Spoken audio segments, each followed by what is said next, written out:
I am a leader who speaks the truth. I will not reconsider my decision of executing Mr. Hills tomorrow at 11 o'clock. I have taken the right step to transfer the economy from non-citizen to the citizen. I think they will be sitting like they are sitting on the fire. What will you do to them? Okay, you will see.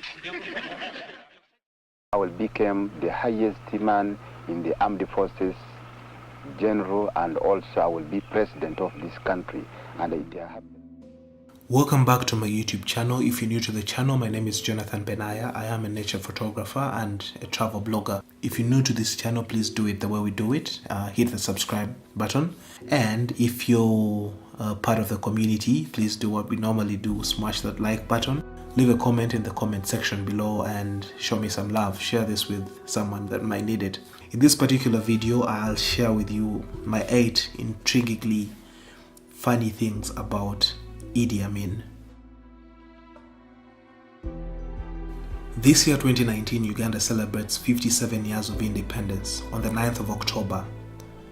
But over the years, the country has had quite a number of leaders. Uganda had its first president after independence, and his name was Sir Edward Luangula Walugembe Mutesa II, who was also the king of Buganda by then. Mutesa II ruled Uganda from the 9th of October 1963 to the 2nd of March 1966.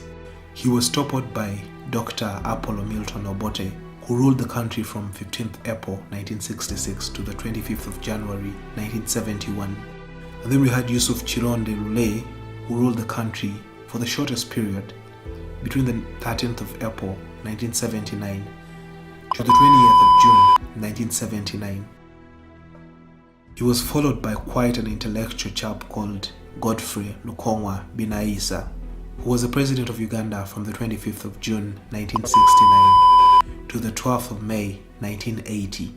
And then we had the second regime of Dr. Apollo Milton Obote between the 17th of December 1980 to the 27th of July 1987. He was followed by Tito Okello Lutwa, who was an army general. And this guy ruled Uganda between the 19th of July 1985 to the 26th of January 1986, when an energetic Yoweri Kaguta Museveni, the current president of Uganda, took over. Did I forget someone? Yes, Idi Amin ruled Uganda between the 25th of Jan 1971 and the 11th of April 1979. That was right after the first regime of Apollo Milton Obote and right before the regime of Yusuf Lule. Close to half a century ago in 1971, a leader infamous for the most rose to power, and he would forever write his name in the books of African history. British politician David Owen once said he should have been assassinated. He was one of the worst of all African regimes.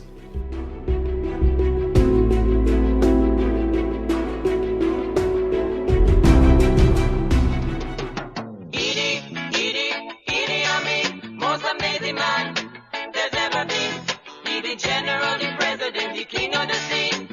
Idi Amin. Look at the history and packed with men, what rising to the top and getting chopped again. No one fathoming the secret of the whole damn thing. You gotta give the population something to sing.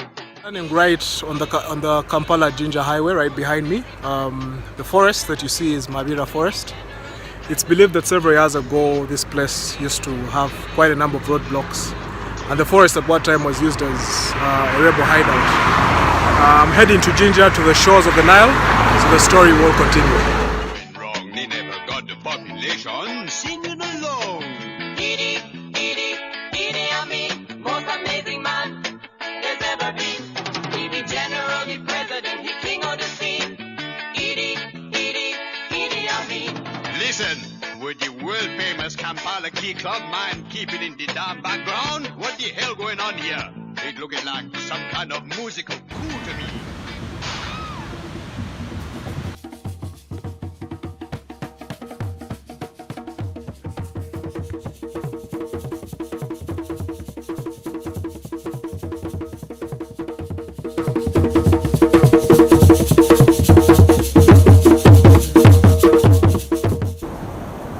right here on the banks of the Nile River. Right behind me is the Nile, the world's longest river. Across the river is Wild Waters Lodge, one of the most luxurious lodges in Uganda. The Nile River flows from that side.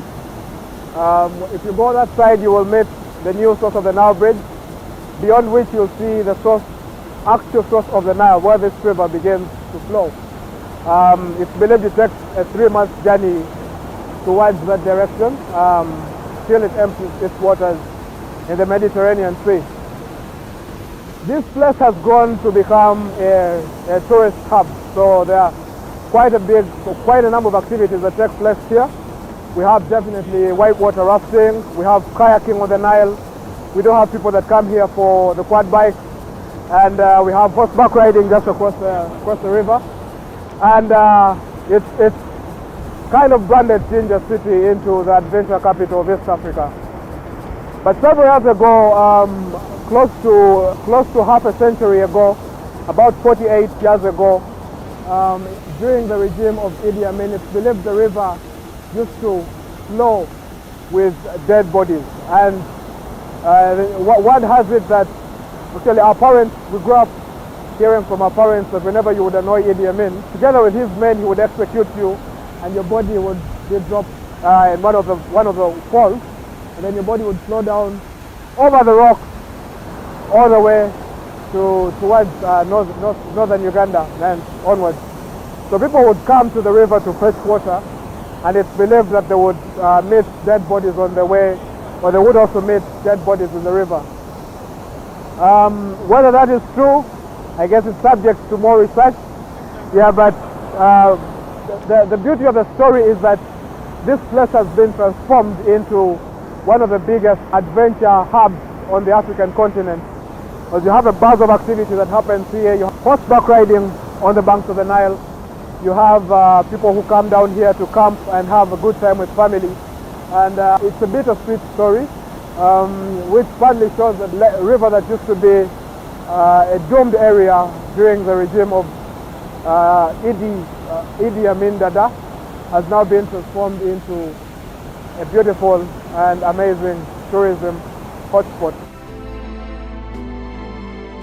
But when you go through vintage tapes, you seem to see a fine line between fury and a man who loved his country, even if his pronunciation of the common phrase, Pearl of Africa, left you laughing. If they wanted Uganda to be called as a Pearl of Africa, as was said by late Sir Winston Churchill. Most accounts reveal that he was born in Koboko to a Kakwa father and a Lugbara mother in 1925. This date is, however, quite confusing because some accounts point to 1923, while his son Hussein, in an interview, said his father was born in Kampala in 1928. If you do not know, Kakwa land is located in West Nile. This is a section in the northwestern part of the country. The Kakwa are believed to be closely related to the Nubians of southern Sudan.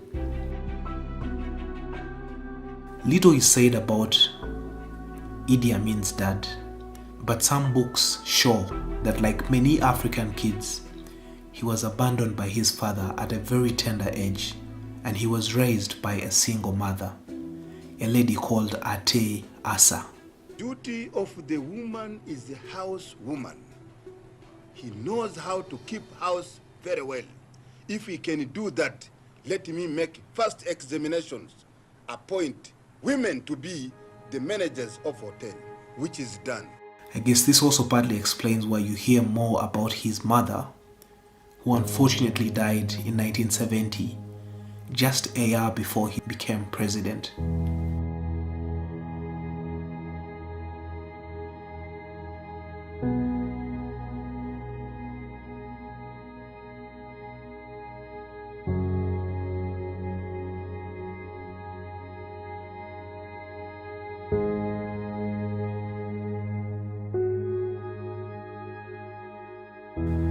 Madame Asa raised Idi Amin in Kampala, where she served as a traditional herbalist. a healer who served several royals in the Buganda kingdom, the most predominant kingdom in Uganda.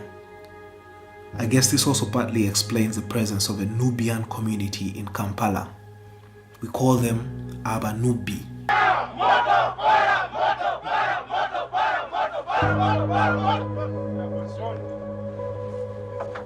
They do before they jump.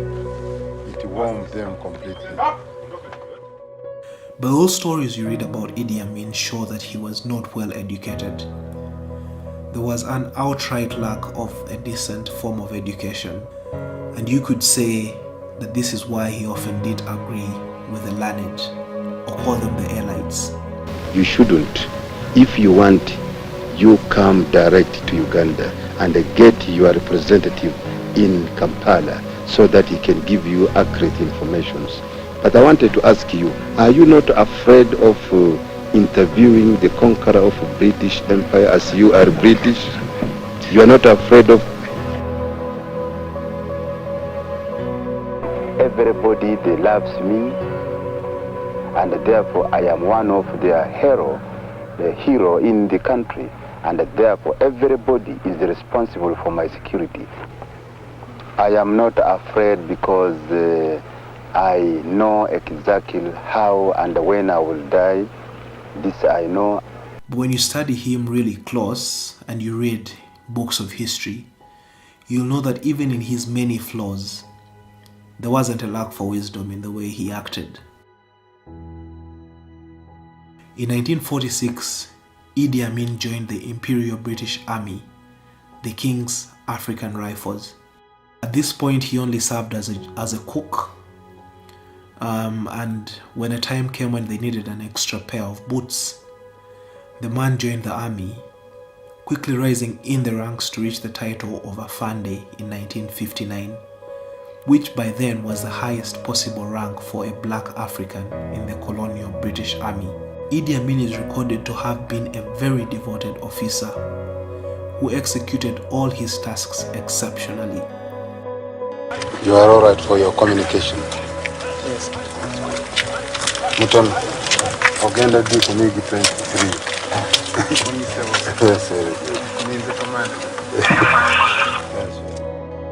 He fought for the British during a mission to Somalia and also fought during the Mau Mau rebellion. Idi Amin is also remembered for having participated in the quelling of the cattle rustling in Karamoja between the Karamojong community of northeastern Uganda and the Turkana nomads of western Kenya.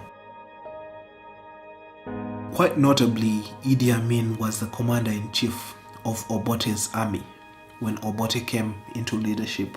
But most fascinating of all is that he deposed him in 1971 in a bloodless coup while Obote was attending a Commonwealth Heads of State conference in Singapore. His reason for toppling Obote was that Obote was allying with his own tribesmen and forgetting or rather abandoning all other tribes in Uganda. The members of the Uganda Army and Air Force decided to take over from the civilian role because of the last arrangement which were made by the Dr. Apollo Milton Obote to disarm the whole tribe of Uganda except his own tribe Langi and Acholi. I am not ambitious of standing for power, but my job is that I want to hand over the government clean to somebody who is coming into power, all these corruptions, and then when he comes, he will have a good, he will know everything. Even I will brief him clearly, this is what we have got with the Commission of Inquiry report and how much he has got to hand clean government to him. and that's what I want. And then I can go back to barracks. And you will be surprised to see that I am first African who is not ambitious to hand over power to person and then take again order from him. If I am still all right here, you come back, you will see that you come back when the next man into power here, you will see me, I'm coming, saluting him and obey his order. But history books reveal that Amin was also in trouble, and he knew that he was ripe for investigation. Reports have it that he had embezzled funds, and when his cousin Isaac Maliyamungu learned about Obote's plan to investigate Idi Amin, he informed Idi Amin. Maliyamungu would later on become a brutal killing machine and the commander of Amin's army.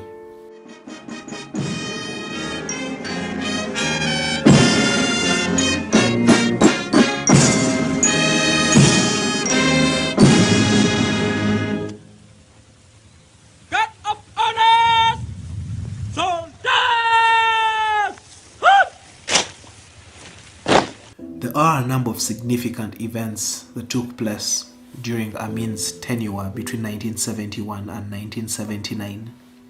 Quite significant was the 1972 economic war, which involved the famous August 1972 90-day ultimatum. This saw the exile of over 80,000 British Asians, most of whom had British passports but were born in Uganda. This is the paper, August 17th, all Asians must go.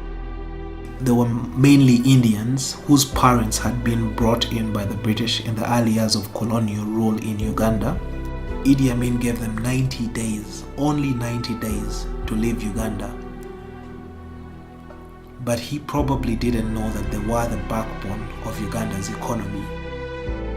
While he was chasing them away, he gave the notion that he intended to create opportunities for Ugandans because most of the businesses had been taken over by the Indians and the Asians. What will happen to these people if they don't go by the time they do? I think they will be sitting like they are sitting on the fire. There's no seats available in any plane. You cannot go to a neighboring country. So we are, in fact, kind of isolated or kept in this place by force. Although he has given us a deadline, I don't see how we will be able to get out within the deadline. A statement has been made that those who stay here after the deadline will be sitting on fire. So we do not know what that sitting on fire really means. I will tell you this. You just wait after 3 months. What will you do to them? Okay, you will see. This was a move that was welcomed by many, especially those who were his close allies and those who were his supporters. But perhaps at that time, Ugandans were not yet ready. You like Asians? Yeah. Are you sorry they're going? Yeah, I'm sorry, because I like them. They can give us money in this market here. We are carrying for them baskets. Anyway, it's good. It's good for them to go. Why? They have sacked us enough. Will you be taking over their businesses? Yes, according to the government's help.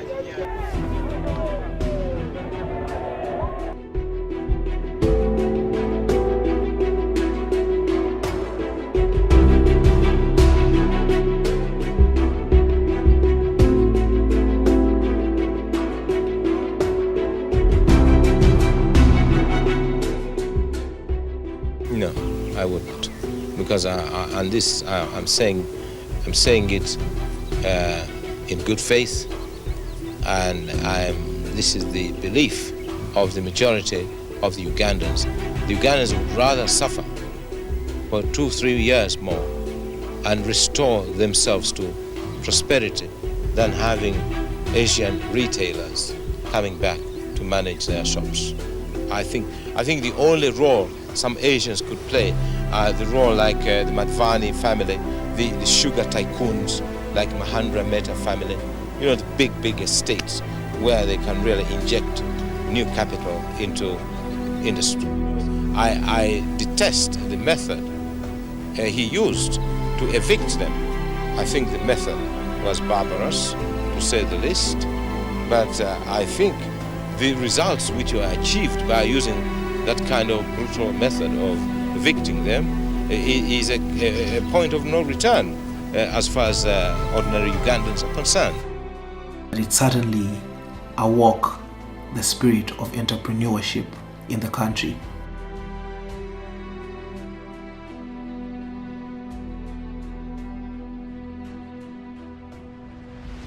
And then significant event number 2 would be the raid on Entebbe.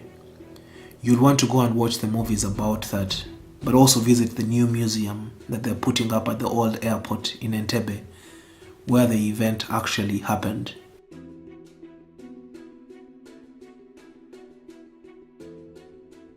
So as we started out at the beginning of the video, I promised 8 things that I find intriguingly interesting about Idi Amin. And here they are. Number 1, Idi Amin had a very cute laugh. Okay, I'm just kidding about that one. Number 1 is actually Idi Amin was a very good sportsman. I grew up hearing stories that one time when the Ugandan Cranes, which is the official football team for Uganda, went to play in the African Cup of Nations tournament, he promised them a very huge prize if they won. But if they lost, he would spank all of them on the airport tarmac just after the aeroplane, Air Uganda, had flown them back. I'm not sure if this story is true, but what I know for sure is that he loved rugby, he enjoyed rally cars, and was an expert swimmer. His big physique, was 6'4" in height, implied that Idi Amin always stood out of the crowd wherever he went. He was also Uganda's light heavyweight champion for a period of 9 years from 1951 to 1960.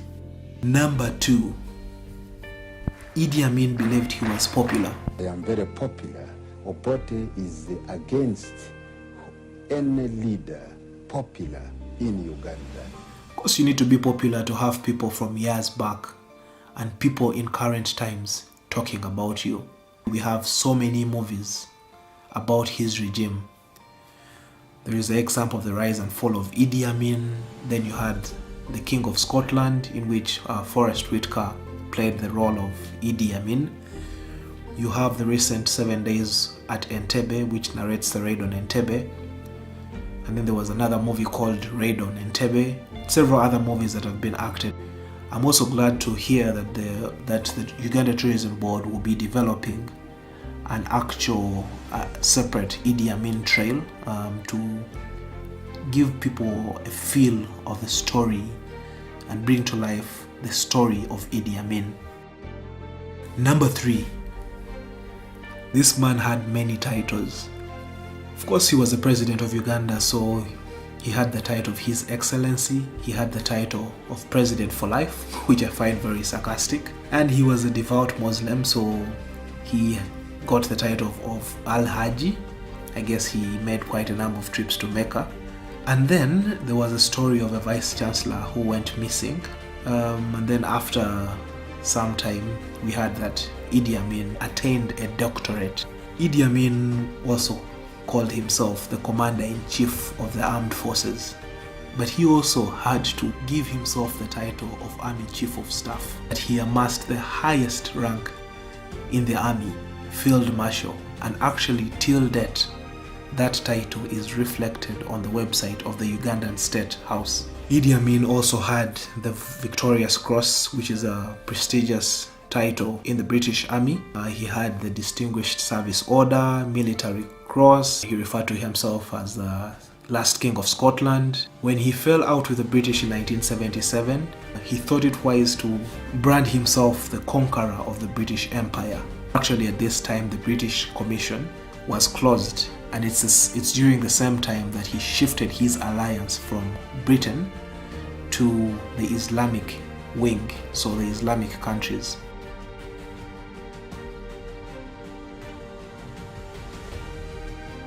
Amin was also the chairman of the OAU, that's the Organization of African Unity, which today is the African Union.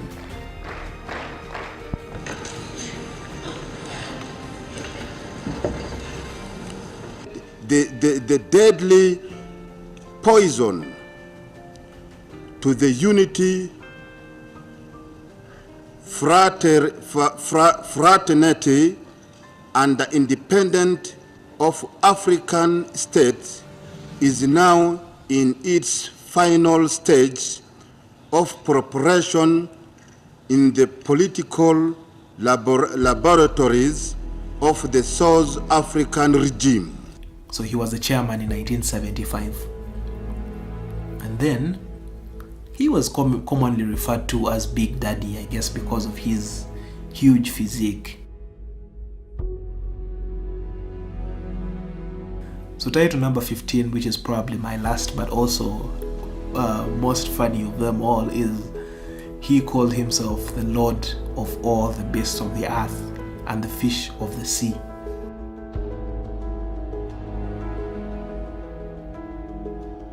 Number 4, Idi Amin had the most hilarious speeches you'll ever hear. Amin was known to throw around wrong English phrases. He often wrongly used the words absolutely and completely when he was talking and trying to emphasize a point. He actually at one point said, "I think you guys mock me because you do not understand what is in my head, because I do not know how to relay it in speech." He wished they were in his brain to actually understand what exactly he meant. Here's one of his speeches that I find quite intriguing. But this particular second point is very important. You must teach people to love their leader. This is the only most important. Like any country, Kissinger is not very intelligent. Kissinger always go to the weakest leaders. He never go to Gaddafi. He never come to General Amin. He fears us. Number 3, determinations. You people must work with the determinations, and all other peoples. You must teach them to work with the determinations. If I go sometime even in the Ministry of Defense, I will not find even some commanders there in their offices. I know this. I've been telephoning several times, checking with them, I can't find. They are in their business in Kawempe, in somewhere, in Kampala, what. You must put your contribution. If I found you not to attend cabinet 3 times without reason, you are out of government. And as a doctor, you must be very clean, very smart. You behave very well like a person. And also, you are not too drunk. You are the one who should advise the public. You should advise General Amin not to drink. This is very important.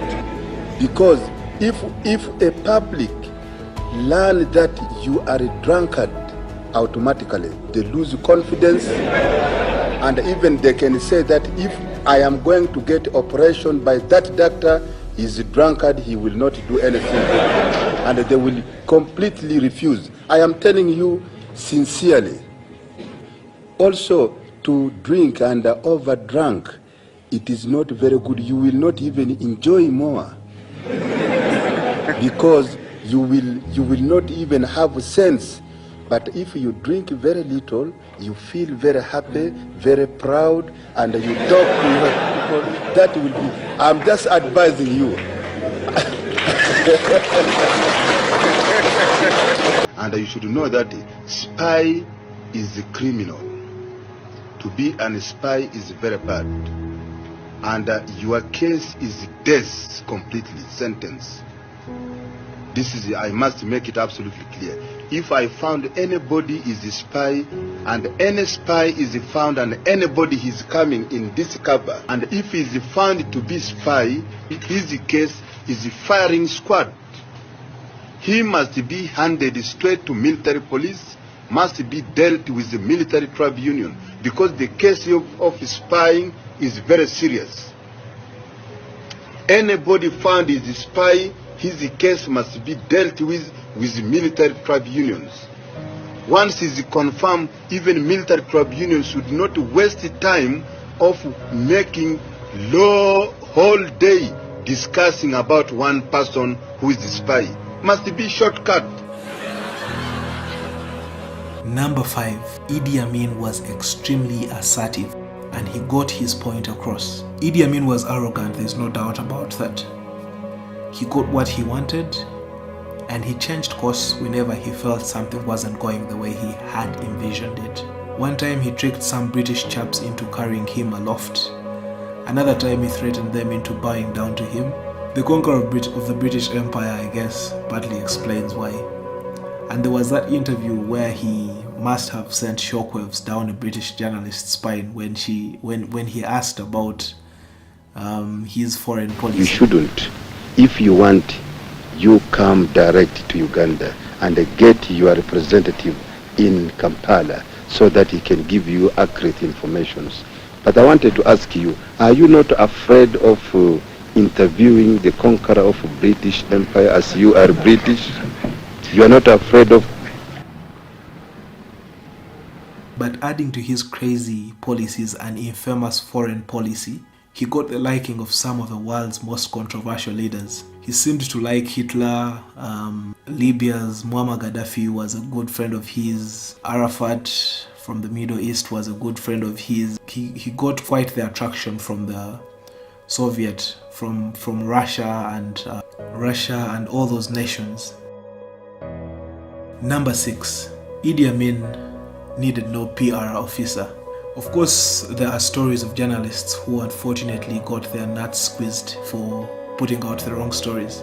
There's a funny one about a journalist. There's a journalist that narrates a story to NTV Uganda, and he says he wrote this story about about Idi Amin's raid on Tanzania, where he intended to say Idi Amin raped Tanzania, but there was a spelling mistake in the headline and it came out as Idi Amin rapes Tanzania.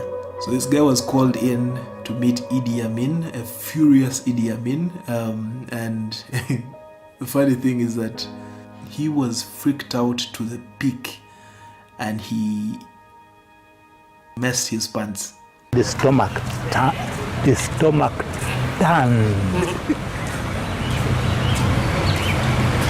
Yeah. The poo-poo. I said, now, how can I poo-poo in the office of the president? So I closed the hole. It exploded. I doubt Idi Amin needed a public relations officer back then. If you have a look at all his interviews, you see how jolly, how well composed he was in front of the camera. I can't tell you any secrecy because you might pass this information to South Africa, which I am actually aiming to destroy Johannesburg and Cape Town. This is my aim. This I'm very serious about this. I must make it absolutely truth. The reason why I chased them from Uganda was because of the economy of Uganda. Uganda was going to be bankrupt. That is the reason why I chased away the Israelis.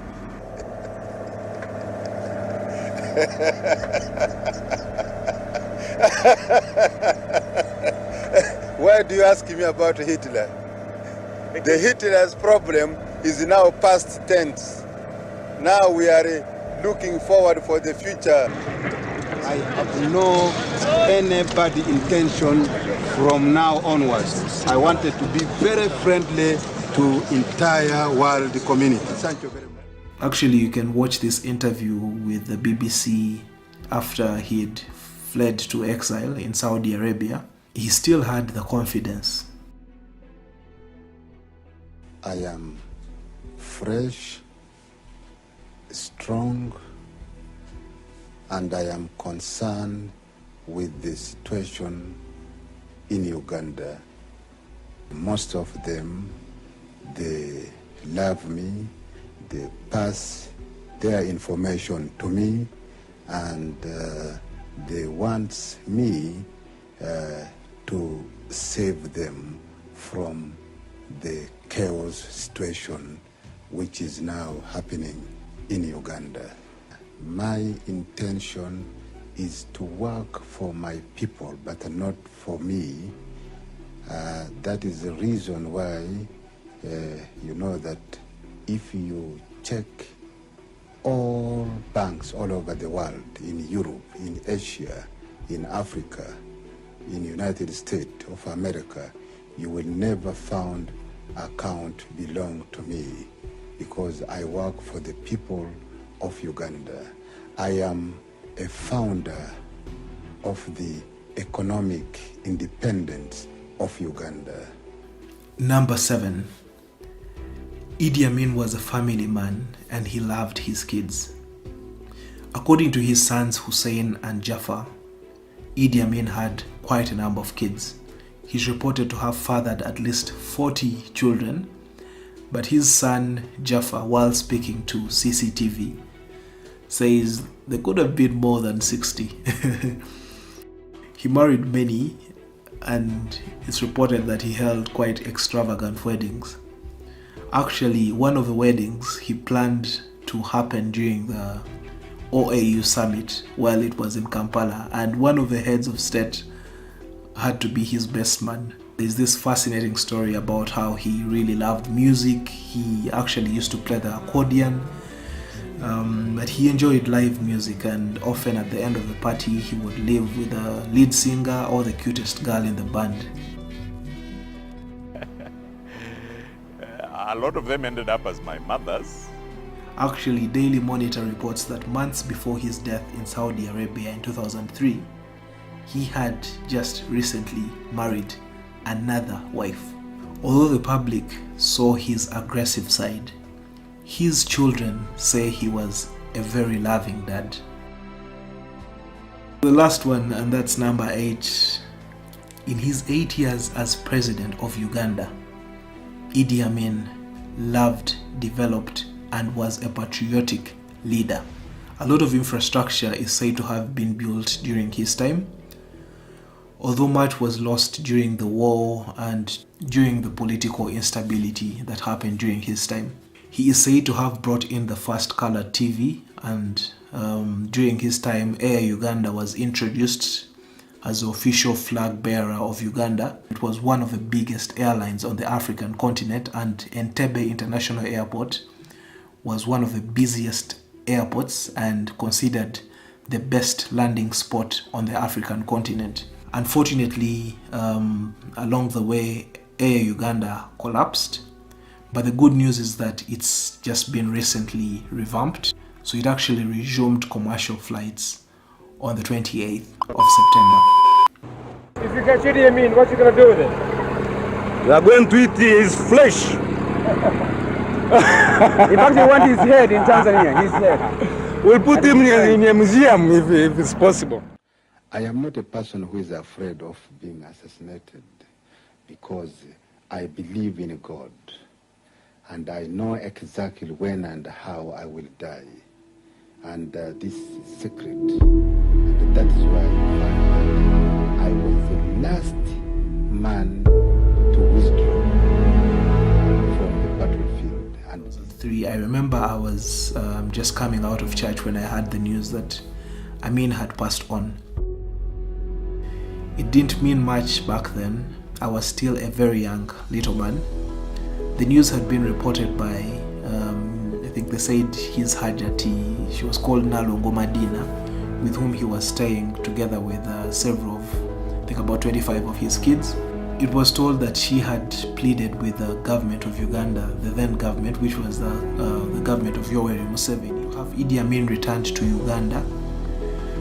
This was at a time when he was bedridden with kidney problems. But I guess they failed to agree, so the family decided to put Amin off life support on 2003, and he was announced dead.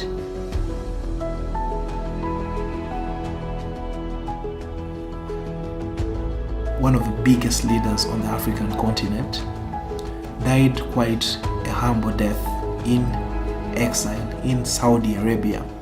one thing that cannot and will never be rolled out is the fact that Idi Amin wrote his name in the books of African history, and there will be no one that will ever erase that. Yeah, you might have some interesting discoveries, interesting things that you know about Idi Amin. Please go ahead and hit me up in the comment section below. But as I said, please do not forget to subscribe, do not forget to share this video, do not forget to like it, and I will see you in the next one.